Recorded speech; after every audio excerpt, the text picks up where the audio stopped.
Bonjour à tous. Aujourd'hui, je vais vous raconter une histoire touchante qui se déroule sur une terre où les oliviers centenaires sont les témoins silencieux du temps qui passe. Imaginez un petit village palestinien perché sur des collines verdoyantes. C'est là que vit Abou Yasser, un homme sage d'une cinquantaine d'années, gardien d'oliveraies transmises de génération en génération. Ses yeux brillent quand il évoque les souvenirs d'une époque où la paix régnait sur ces terres, où les différences n'étaient pas des barrières, mais des ponts entre les communautés. Sa fille Laïla, une âme rêveuse, passe ses après-midi sous le majestueux olivier de leur cour. Elle s'imprègne des histoires de son père, nourrissant l'espoir d'un avenir où l'harmonie retrouverait sa place. À quelques kilomètres de là, dans une nouvelle colonie israélienne, vit Eli, un jeune artiste de 20 ans.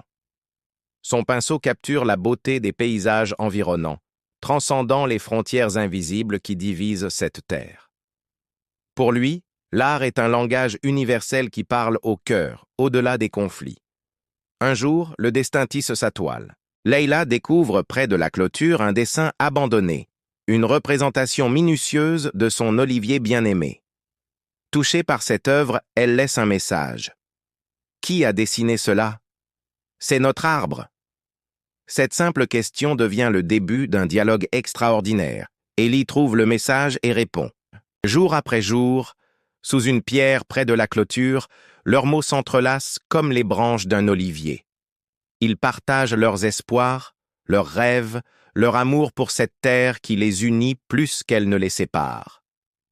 Cette histoire nous rappelle que la beauté peut naître dans les endroits les plus inattendus, que l'art et la compassion peuvent transcender les barrières que nous construisons. Elle nous montre que l'humanité qui nous unit est plus forte que ce qui nous divise. Si cette histoire vous a touché, n'hésitez pas à la partager et à vous abonner pour plus de récits qui célèbrent l'espoir et la compréhension mutuelle. Ensemble, cultivons ces graines de paix qui sommeillent en chacun de nous. À bientôt pour de nouvelles histoires qui font battre nos cœurs à l'unisson.